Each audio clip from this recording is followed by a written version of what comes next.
Bannayuganda basabiddwa okwongera okukuuma emirembe n'okwewala ebikolwa ebiyinza okuviirako obusambattuko mu ggwanga. Meja General Kawagga Samuel, omuwabuzi ku nsonga z'ebyokwerinda ku kitebe kya Uganda mu kibuga Nairobi, ategeezezza nti buli muntu akwatibwako butereevu okukuuma eggwanga Uganda kwe kulabula abalowooza nti bayinza okutabangula eggwanga lino ekyo bakifuuwe mu ng'ombe. Meja General Kawagga ono asinzidde ku mukolo minisita wa Kampala Ajatimisa Nabbengo Kabanda kwe yeebaliza Mukama Katonda olw'okuwangula ekifo eky'omubaka wa Paalamenti owa Kampala Central mu kalulu akayita ogubadde mu maka gaabwe ekitebi. Akalulu kano kabaddemu okutiisatiisa kungi. Nze lumu nali ewange wali omuntu n'ayitawo naga emmotoka ezo zituteekereteekere 15 twali wala tugenda zikima. Nembuuza 15 lwe lwali olw'okulonda emmotoka bagenda zikima bagenda kuzikima za kikaaki. Omuntu n'agenda okwesimbawo n'agamba abasirikale ba Uganda bali emitwalo bwegiti, poliisi bali emitwalo bwegiti, tetubasobola. Gwe gwogenda okunoonya akalulu ate amala okuinsaitinga abantu bwe bityo. Uganda tulina experience, tulina gye tuyise. Omuntu alowooza nti ayinza okukola fujjo ku munne akyerabire. Mu ngeri y'emu, Meja General Kawagga Samuel atabukidde abazadde abatafuddeyo kulambika baana bwe bakula olwo ne bafuukira eggwanga ekyambika. Abazadde tulina okutwala obuvunaanyizibwa bwaffe okukuza abaana n'empisa. Tuzadde abantu abagenda okufuukira ensi eno ekizibu. Ate ekimu ekinnuma n'osanganga kitaawe oba maama we be bantu abavunaanyizibwa n'omwana yabavaamu n'ogamba ate oba ono bamukuza batya. Oluusi kituvuddemu bwe tuzaala abaana tutwala buvunaanyizibwa bwaffe kubakuza. Bw'ofunyisa omukyalo olubuto ng'omuleka ng'agenda patikana n'omwana we ng'abeera ni omwana bamukuza abantu babiri tebamukuza omuntu omu, kati bwakulamu afuuka kizibu. So mbasaba twale obuvunaanyizibwa okuza abaana. Ate ye Meja General Erika Yanja yakulirako ekitongole ekya Operation Wembule yeebazizza Ajatimisa Kabanda olw'okulwanirira bannakampala ne Uganda yonna kwe kusaba abantu okuwandiika ebitabo ebikwata ku lugendo lwabwe. RCC wa Kampala Shafik Nsubuga akalaatidde Ajatimisa Kabanda obuteerabira kutuusa ddoboozi lya bannakampala mu Paalamenti naddala ku nsonga enkulu ezibasoomooza. Allah gesezza Parliament wagenda ebirowoozo by'abantu si bibyo. Oba minisita obadde oli mu doketi ya gavumenti ekuvunaanyizibwako okukola byolina okukola ki kati ogenze mu nsonga z'abantu, sharinga peyini y'abantu, sharinga obuzibu by'abantu. Kampala ogirabo abaana ba state council bo akwata omusajja n'amuggyako ekibbo ky'amenvu n'agenda ng'agalya nemulooza mu kibbo ky'amenvu mulu kapito yenkana ki gw'okutte omuggyako riziki ye naye osusizza ng'akola ki ng'alaba naye nga kapito nusu kenda. So inshallah biteeseko mu Parliament ebyo. Ye Ajatimisa Kabanda yeeyamye okuweereza abantu bonna awatali kusosola era mu ngeri y'enjawulo yeebazizza bonna abaliko kye baakola okutuuka ku buwanguzi ku kifo ky'omubaka owa Kampala.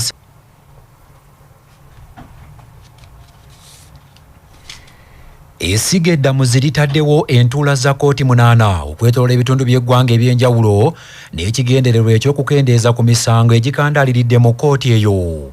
Abakulu bategeezezza nti okuteekawo entuula zino mu bitundu by'eggwanga ebitali bimu kigendereddemu okusembereza bannayuganda obuweereza naddala obuweereza obuva mu kitongole ekiramuzi n'okukendeeza ku misango egirudde mu kooti eyo nga tegiwulirizibwa. Kitegeerekese nti era enteekateeka eno abakulu baagala okukendeereza abantu ku ngendo ze batambula nga bava mu bitundu by'eggwanga eby'enjawulo okujja mu kibuga Kampala okuwulira emisango gyabwe.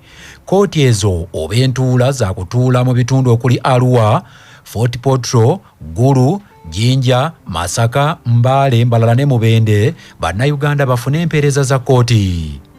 Mu nteekateeka eyo kitegeerekese nti abalamuzi baakubeera eyo okuwulira emisango mu bitundu by'eggwanga ebitali bimu naddala abalamuzi ba kooti ejulirwamu okukendeeza ku bungi bw'emisango egikyakandaaliridde.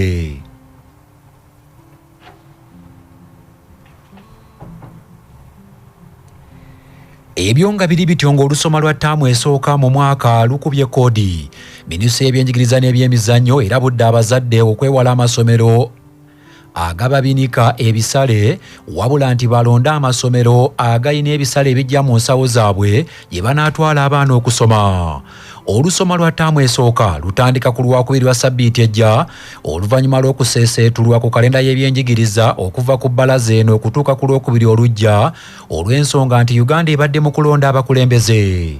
Mu ngeri y'emu oluvannyuma lw'okufulumya ebyava mu bigezo by'akamalirizo ebya P7 ebyakolebwa mu mwaka ogw'edde 2025 abazadde era bawabuddwa okwetegereza amasomero gye bagenda okutwala abaana baabwe ku mutendera gwa secondary. Okusunsula abayizi ku mutendera gwa siniya esooka kwa kubeerawo ng'ennaku z'omwezi 12 nga 13 omwezi guno ogwokubiri olwo olusoma lutandike mu butongole ng'ennaku z'omwezi 3 omwezi ogujja ogwokusatu. Okusinziira ku kitongole kya UNEB abayizi abasawo 800 be baatuula ebigezo omwaka oguwedde 2025 nga kwaba abayizi 9,199 ebigezo babiyitidde mu ddala erisooka.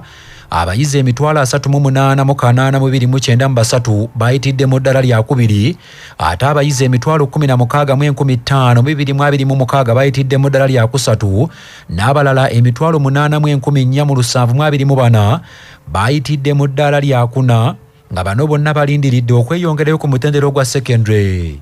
Wabula abayizi 778 ebigezo ebyo tebaabiyise so nga waliwo n'abayizi 1,507 abeewandiisa kyokka ebigezo ne batabikola. Kaminsona mu minisitule y'ebyenjigiriza n'ebyemizannyo avunaanyizibwa ku masomero g'obwannannyini Senkali Harriet asabye abazadde okunoonya amasomero agajja mu nsawo zaabwe gye banaatwala abaana okusoma. It is critical for a parent to make an effective choice of a school. Some of the private schools, especially which are illegal, there is no learning taking place. So it is my humble prayer that you sensitize the public to ensure that they make effective choices of schools for their children. Ebyo nga biri bityo omuwendo omunene ogw'abayizi e Kalungu abataayise ebigezo bya kibiina ekyomusanvu saako n'abo abeewandiisa ate ne batabikola bweraliikiriza abakulira ebyenjigiriza era basabye abavunaanyizibwa ku nsonga eyo okusitukiramu okumalawo ekizibu ekyo. Omusasi waffe Nsubuga Muzaffaru yalina ebisingawo.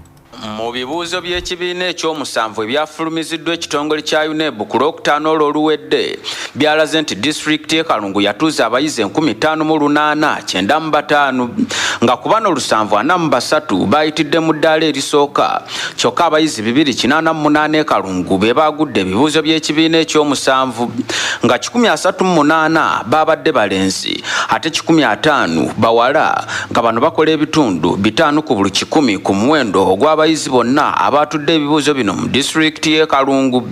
Ate abayizi 97 kikakasiddwa nti mu disitulikiti y'e Kalungu tebakola bibuuzo bya kibiina ekyomusanvu wadde nga beewandiisa okutuula ebibuuzo bino.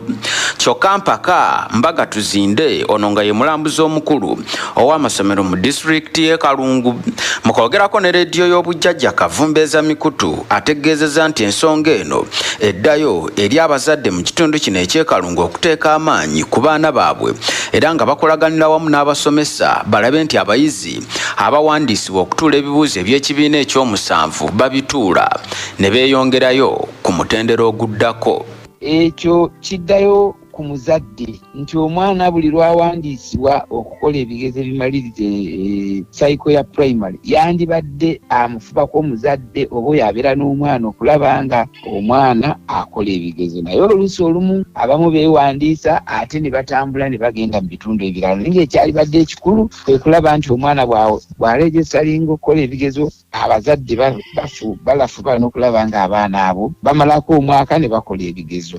Ndowooza ku mulundi guno nga gavumenti ng'eyita mu kitongole eky'ebyenjigiriza ministry ebyatuweereddwayo abo abaakola obulungi mu PRO wa 2024 amasomero 15 n'abo abaakola obubi mu 2024 gavumenti yabawadde science kits zibalirirwamu obukadde wakati we10 ne 15. Nsuubira nga amasomero gano agakola obulungi n'ago agaakola obubi omwaka guli ogwa 2024 nga geeyambye ebintu ebyo enkola yaago omwaka guno gwe tuyingira ndowooza nga ejja kukyukako. Ku lwa CBS leediyo y'obujjajja Nsubuga Muzaffaru e Kalungu mu Buddu.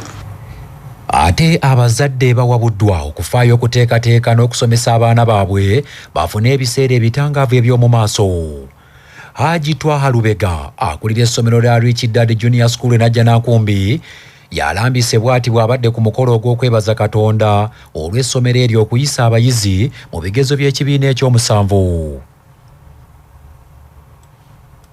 Babuulire okuzaala kulungi abazadde mwenna kibabuulira kuweerera mwana ne bonaazimba ebizimbe mu kibuga 10 ng'abaana tebasomye zebemuli abaana abasajja benda by'emyaka ng'etaano emabega 3 baafa mu covid nga bagagga emaali yonna bagiridde abaana yonna bagisaanyizzaawo batenda teekaawe baga nti yo no maama Solomon lwaki bino yali abitereka wano byali byaki ffe bwe tujja mu nsi omusaayi mwe muvaamu mujja n'ozaala omwana n'olinaazaala naawe ne bakuzaala bwe tutyo ne musaasaana mu nsi naye mu kusaasaana kwonna omwana mu education ennungi ojja okufunamu.